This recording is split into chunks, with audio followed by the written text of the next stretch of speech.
Hello, hello, Sagittarius Collective. Ako po si James from James Tarot PH. Ito po ang inyong weekly reading for March 16 hanggang 22. So mga Sagittarius, alamin po natin kung ano naghihintay sa inyo sa mga petsa na yan.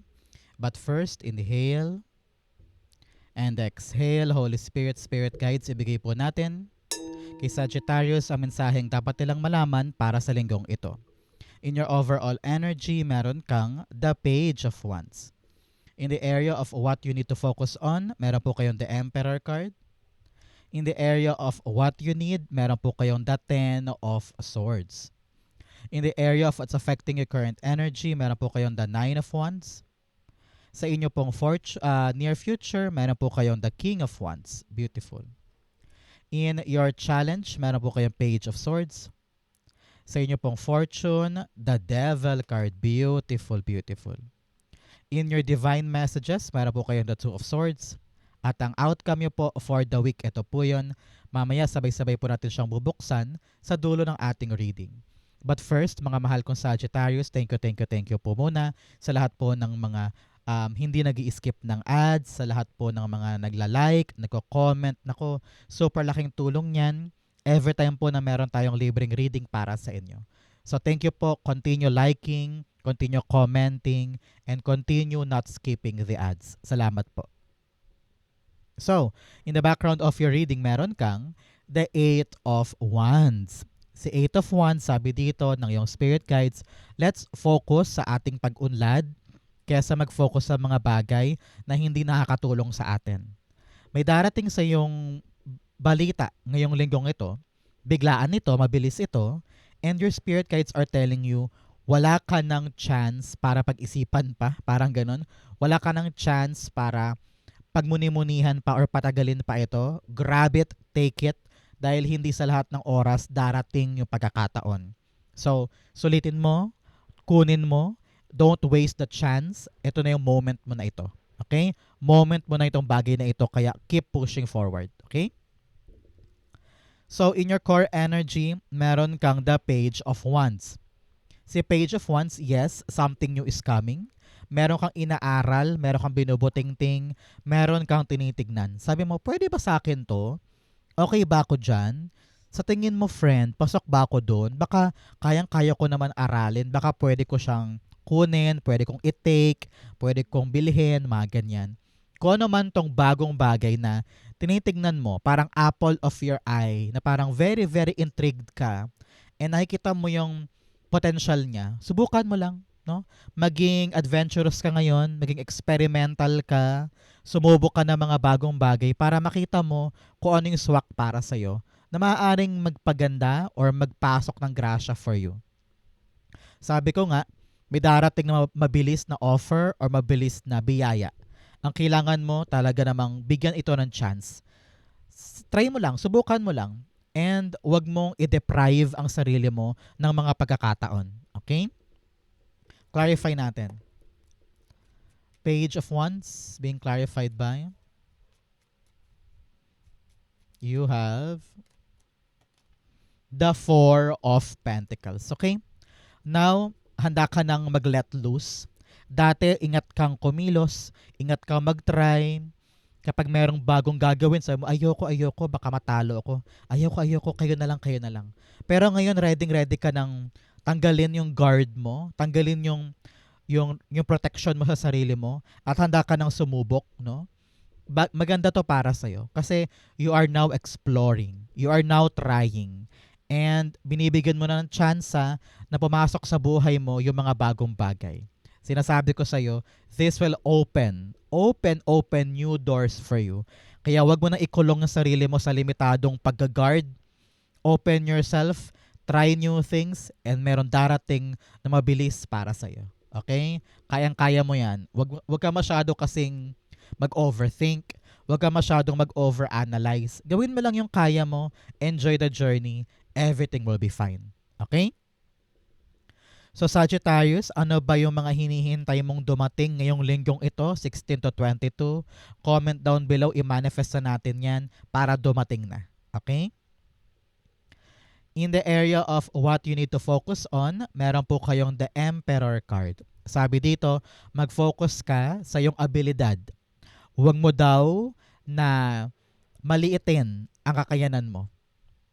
Marami ka nang na-experience in the past. So siguro sa mga bagay na yon, na-prove mo na yung talent mo, yung skills mo, yung tibay mo, yung lakas ng loob mo, di ba?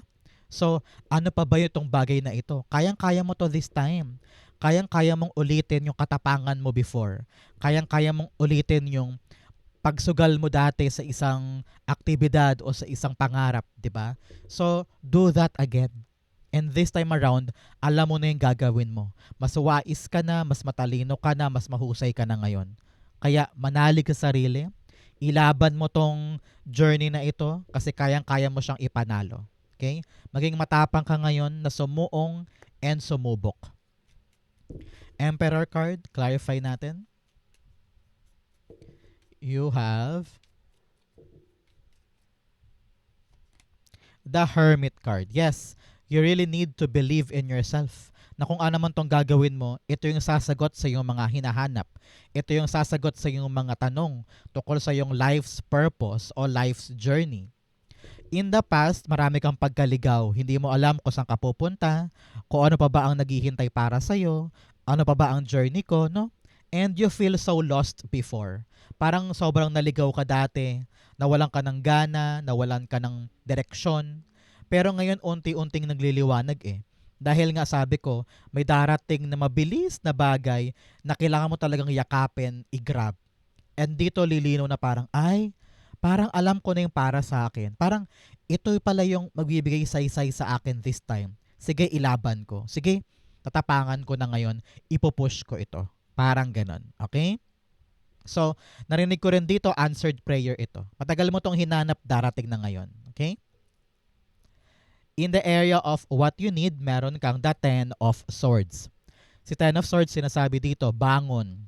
Bangon. Alam ko, nanggaling ka na sa pagkadapa, pagkasawi, rejection, pain, akala mo forever ka na nakalugmok dyan. Pero napakalaking indikasyon ito para sa iyo, Sagittarius, na meron pang igaganda ang buhay mo. Meron ka pang ibabangon. Kaya pilitin mo ang sarili mo today na tumayo. Pag nakita mong kailangan mo mag-apply doon, tumayo ka at mag-apply ka. Kung gusto mong magbago ang kwento ng buhay mo, lalaban ka ngayon. Okay? Meron pa naghihintay sa iyong pag-asa, kunin mo yon. Huwag mong i-take for granted itong chance na ito. Okay? The Ten of Swords being clarified by tumalon, kunin natin the Queen of Wands. Yes. Be excited. Explore. Sabi dito, sumubok ka ng mga bagay na akala mo hindi mo kaya pero you will realize na meron ka palang skills para maipanalo siya. Ang kailangan mo lang ngayon maging confident ka. Magtiwala ka sa iyong kakayanan, magtiwala ka sa iyong sarili. Magsisimula yan sa pagyakap mo sa iyong full self. Okay? Just accept who you are. Oo, nadapa ka before, natalo ka before, nasaktan ka before, pero hindi dapat yan ang magsara ng iyong kapalaran, no? Marami ka pang pwedeng gawin. So, wag ka nang makinig pa sa ibang tao. Just believe in yourself and keber sa kanila, no? Gawin mo yung makakaya mo today para makabawi ka na. Okay? In the area of what you need to focus on, the Nine of Wands. Si Nine of Wands, sabi dito, alam niya ilang beses ka na nag-try sa buhay. Yang trabahong to na balak mong applyan, ang tagal-tagal mo nang sumubok, paiba-ibang kumpanya ka na pero wala pa din. O kaya tong negosyo, ilang beses ka lang nalugi, pero ngayon gusto mo pa ulit mag-try ng isa pang beses. Ganoon naman talaga ang ingredient para magtagumpay, di ba? Try lang ng try ng try ng try. And this time around, meron darating na isang bagong pagkakataon na sabi mo, ay, ayoko tong palagpasin, subukan ko. Baka kahit 10 beses na ako natalo o 10 beses na ako nahihirapan, pwede pa ako, may chance pa ako o kunin ko na to. So, mag-let loose ka ngayon. Huwag mong masyadong protektahan ang sarili mo na magkamali.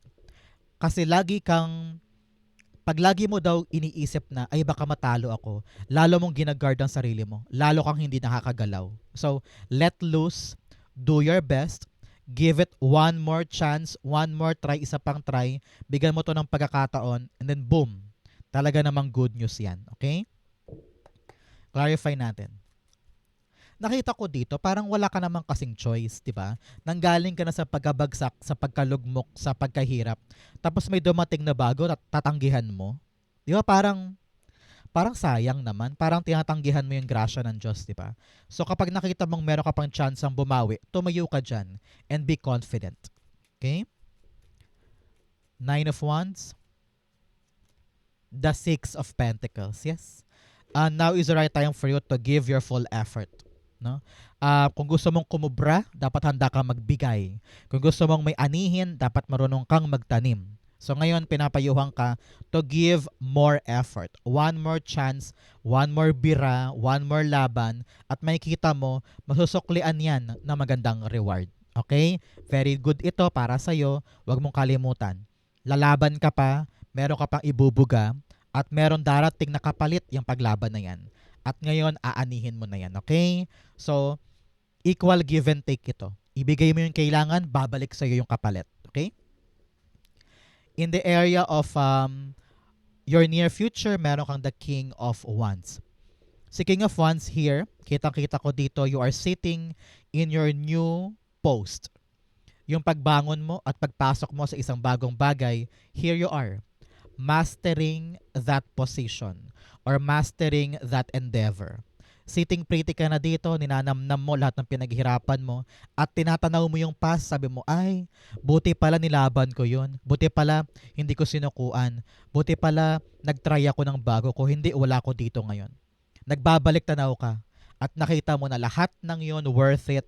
Lahat ng pag-let loose ko, binigyan ko ang sarili ko ng chance ko na sumubok at magkamali. Heto ako ngayon. Nakabangon, firm, solid ang buhay, and people are looking up to you dahil nagawa mo yung success na meron ka. And many people ay umaasa sa'yo. Parang ganon. So congrats. Kung ito man ay bagong negosyo or new position sa kumpanya, really, you're having this solid na galawan. Congrats po. King of Wands being clarified by the Death card. Yes, transformed life ito. Talagang nagbago na yung buhay mo. Hindi na katulad ng dati. Kaya nga sabi ko, nakita ko talaga, nagbabalik tanaw ka sa past eh. Tinitignan mo eh. Ano ba yung mga sinakripisyo ko? Ano ba yung mga nilaban ko? Ano ba yung mga ni-risk ko? Lahat yun worth it. Kasi nakaupo ka ngayon dito at tinanamnam mo yung grand transformation ng life. And you are now living your new era, new chapter, new decade. At sinasabi mo, worth it lahat ng yun. At ngayon, mas ready ka pa na humakbang sa mga bagong bagay. Kasi napatunayan mo na kinaya mo. Congrats po. Okay? In the area of your challenge, meron kang escapism and journey inward. Sabi dito, kailangan tanawin mo sa loob-loob mo, mag-introspect ka, mag-retrospect ka para makita mo kung ano yung mga bagay na dapat mong baguhin, dapat mong i-improve, mga dapat mong itama para magkaroon ka ng natural growth at makaabante ka na. Okay? You also have escapism, sabi dito, wag nang umiwas. Naku, iwas ka ng iwas sa mga issue. Kailangan harapin na yan. Be confident, harapin mo, tumayo ka dyan, maging matapang, at talaga nang tumbukin yung iyong goal this time. Okay? Kailangan mo mag-shine, kailangan mo magningning. Tama na yung pagkatago, tama na yung pagkimkim or pagiging kontento sa kakarampot. From hermit to emperor, talaga namang konti to marami, solo to namamayagpag, di ba? So you can achieve more. So do not dim your light. Okay? With your challenge, meron kang the Page of Swords. Sabi dito, kahit hindi ka ready, lalaban ka. Okay? Ang maaaring problema mo this week, kapag nalaman mong hindi pa ako handa, aatras ka na eh. Pag meron kang hindi naiintindihan, gusto mo nang sumuko agad. Pero si Page of Swords, ano man ang mangyari, lalaban siya. Alam man niya yung impormasyon o hindi. So dapat ganun ka din. Huwag kang aatras porque hindi mo alam kung anong gagawin mo sa biyayang ito. 'Di ba? The more nga na dumating yung biyaya, dapat kumilos ka naman dyan. Aralin mo. Mag-effort ka. Hindi yung porque hindi mo naintindihan, aatras ka na lang, kalkalin mo. Kailangan mong ipakita ngayon yung effort para itong isang pang chance ay hindi masayang. Okay? So, Example, meron kang papasukin na bagong bagay, edi ngayon pa lang, mag-research ka na online, magbasa-basa ka na, magtanong-tanong ka na, para kahit hindi ka ready, meron ka pa ring balang ilalaban para matulay mo tong journey na ito. Parang ganon, okay? Pinapayuhan ka rin na umiwas ka sa mga GC, umiwas ka sa mga chismisan, ha? And make sure na hindi ka mag-i-spread ng wrong information, okay? The Page of Swords. The Three of Wands. Yes, may darating talaga. At kailangan ready ka o hindi, lalaban ka. Okay? Hindi ka man handa, hindi ka man preparado, lalaban ka doon. Kasi nga ayaw mong sayangin yung chance. Kasi alam mo, kapag pinakawalan ko to, mapupunta to sa iba. So kahit hindi ako marunong, gagrab ko na to. And I can learn naman along the way. Parang ganyan. Pwede ka naman matuto at mag-adjust habang ginagawa siya. Okay? In your fortune, meron kang in the flow, everything is smooth sailing. Yes, lahat ay smooth sailing na aandar, gaganda, aanod para sa'yo, basta wag ka lang bibitaw. And wag na wag mong kokontrolin yung pangyayari. Just let it go, let loose. Everything will be fine. You also have open your heart to joy. Magalak ka daw, enjoyin mo yung mga bagay-bagay. Dapat nga pasalamat ka dahil makakabangon ka na, 'di ba? So, wag mo na indahin pa yung mga side problems. Ang importante, babangon ka na. Doon man lang dapat excited ka na. Okay? In your fortune, meron kang the Devil card. Meron kang mga deepest desires, Sagittarius, no? Meron kang mga gustong gawin, pero hindi mo sinishare sa ibang tao dahil takot kang mahusgahan, takot kang ma-judge, takot kang pagtawanan. Pero nakita ko dito, I don't know why, parang napakataas ang sungay mo ngayon. Gusto mong simulan or gusto mong kunin yung desire mo talaga. Example, tipid yung budget mo ngayon, pero gustong gusto mong bilhin yung bag na yon, bibilin mo yan. Naku, yan ang gagawin mo this week. Example din, meron kang trabaho ngayon, pero 4 p.m. pa lang umuwi ka na. Para mga ganon. No? Yung parang mga devil's advocate, medyo may kasungitan, may kasungayan to, pero gusto mo eh. At masaya ka dun eh. So, hindi naman kita pipigilan kung gusto mo yan, buhay mo yan, no? Pero ramdam ko talaga dito na happy ka by doing your desires. Example din, ano ba maganda example? Meron kang isang bagay na gusto mong gawin, Zumba halimbawa. Pero ayaw mong gawin noon kasi nahihiya ka magsuot ng tight-fitting clothes, nahihiya ka sa mga anak mo o sa mga apo mo. Pero ngayon sa'yo mo, Keber, pupunta ako dun, sasayaw ako. Parang ganon, no? So good luck and congrats po sa mga desires mo na gagawin mo this week. Talaga namang plakadong-plakado ka dyan, okay? A Devil card is being clarified by you have the Empress card in reversed. Okay? Sabi dito ng yung spirit guides, I don't know why. Parang meron ka daw kasing inaasikaso, meron kang binubuo. Pero ngayong linggo, ramdam mo na, deserve ko naman na tumigil muna. Parang ganun eh. Sabi mo, okay, kinecreate ko tong bagay na to, inaasikaso ko to, pero ngayong linggo, parang gusto ko munang bumitaw. Gusto ko munang magsaya. Gusto ko munang i-reward ang sarili ko sa hard work ko. Example, nag-gym ka ngayon, no? Gusto mong palakasin yung katawan mo, gusto mo magkaroon ng mga muscles and abs. Tinatrabaho mo yan, pero ngayong linggo, sabi mo, gusto ko magkaroon ng cheat week. Gusto kong kumain ng 10 ice cream, halimbawa. So, ibibigay mo sa sarili mo yung cheat day na yon or yung distraction na yon. Kasi nga parang feeling mo reward yun eh sa pinaghirapan, sa ginagawa. So parang gano'n yung style mo this week. So okay lang yan. Congrats naman sa'yo kasi binibigyan mo ng rebellious type yung sarili mo for some time. Kasi parang sabi mo, lagi naman ako sumusunod eh. Lagi naman akong good follower eh. Kahit paminsan-minsan naman, kunin ko yung para sa akin. And walang mali naman doon. Okay? Ang kailangan lang talaga dito sa Sagittarius ay responsable ka. And then alam mo yung limitasyon mo. Pag hindi mo alam ang limitasyon mo, wag mo tong gawin. Okay? Kailangan you know your limits, you know your boundaries, at babalik ka pa rin para asikasuhin yung mga importante. Okay? Alam mo na yan. Alam mo yung mga gusto mong gawin na gusto mong simulan ngayon. Go for it. Go, sure. Kung talaga mag-e-enjoy ka dyan. Pero dapat may limit. And you know that you are a responsible person. Okay? In your divine messages, meron kang Your dreams need a practical plan. Sabi dito, kailangan practical ang mga plano para hindi naman sayang yung pagbangon mo ngayon. Kailangan doable, kayang-kayang gawin ngayon, kayang-kaya ng katawang lupa mo, kayang-kaya ng katawan, okay? Para hindi ka mabigla at hindi ka ma-overwhelm at lalong hindi ka umatras. You have faith in your dreams. Manalig ka daw sa iyong mga pangarap, manalig ka sa iyong mga dasal, kayang-kaya mong kunin yan. Do not lose hope. Meron ka pang tsansa para manalo this time, okay? In your divine messages, meron kang the Two of Swords. Sabi dito, kailangan bukas palad, bukas ang puso na mag-decide sa mga bagay-bagay. Kapag takot ka, walang mangyayari. Kapag you're afraid to fail or takot kang gumalaw, huwag kang umasa na makakabangon ka pa. Kailangan ngayon, you need to decide to grow, to change your course, to change your destiny. Kapag takot ka lagi, nako, hindi ka makabangon dyan, okay? Magandang paalala ito. Lagi mong piliin na mag-decide at maging matapang na umaksyon para sa kinabukasan mo, okay? Tumilapon, kunin natin the Two of Swords. Sabi niya, hoy, naulit ko na, uulitin ko pa ba? Medyo masungit tong cards natin. Sabi niya, sinabi ko na mamili siya. Kailangan mo daw mag-decide, Sagittarius. Whatever trying to do, be brave, upuan na yan, pamilian na yan, timbangin mo na. Okay? Walang puwang dito ang kaduwagan. Harapin mo yung issue para makalarga na, maging planchado na. Outcome mo yan, but first bigyan mo na kita ng fortune cards.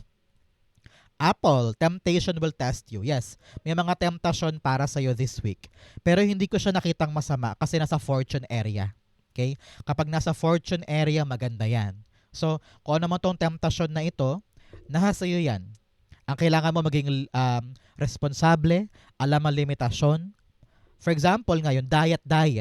Bawal ka halimbawang kumain ng ice cream this week, pero sabi mo, hindi, isang scoop lang, isang kain lang, okay lang yun, cheat day ko ngayon. Ayoko naman i-deprive ang sarili ko for happiness. Okay, go. Halimbawa din, this week, halimbawa ngayong araw na to, imbes na mag-out ka ng 5, nag-out ka ng 3 p.m. pa lang. Bad yan, pero kung kaya mo naman, at parang feeling mo, deserve mo, at wala namang ginagawa sa loob, why not, di ba? Another message of marriage.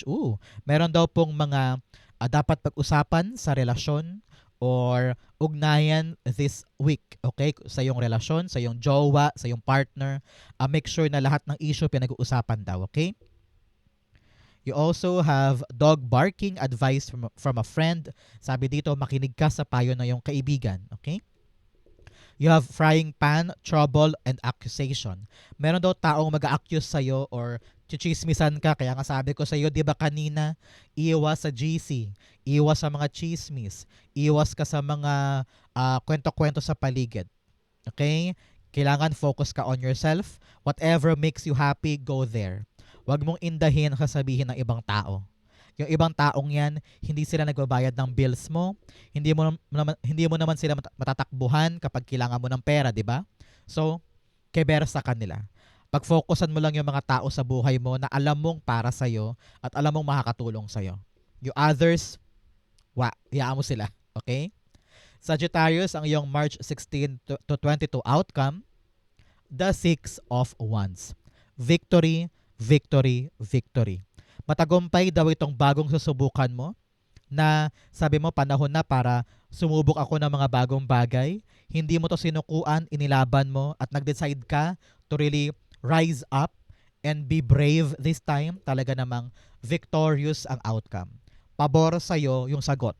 Pabor sa'yo yung resulta. At talaga namang namamayani ka ngayon.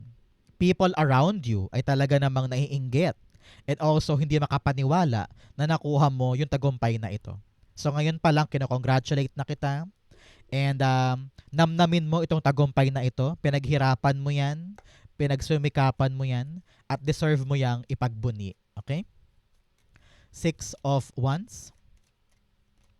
The Strength card. Yes. Sabi dito, sa path ng journey mo, dapat kakampi mo daw ang sarili mo. Ikaw dapat ang unang cheerleader sa sarili mo. Don't talk negatively about yourself. Ang dami ng basher sa paligid kaya dapat ikaw, you talk to yourself good things. Okay? Kaya ngayon, dahil sa tiyaga mo, sa pagsusumikap mo, hindi ka sumuko, nagpakatibay ka, ayun, matagumpay. nakuha mo yung desired mong outcome na deserve mo this time. Okay? So Sagittarius, saan po ang inyong March 16 to 22? Saan po kayo naka-resonate? Comment down below, babasahin ko po yan. Thank you Holy Spirit, Spirit Guides for the clarity and messages na dapat malaman ng mga Sagittarius today. Thank you po for watching hanggang dulo. I love you. This has been James for James Tarot PH. God bless everybody.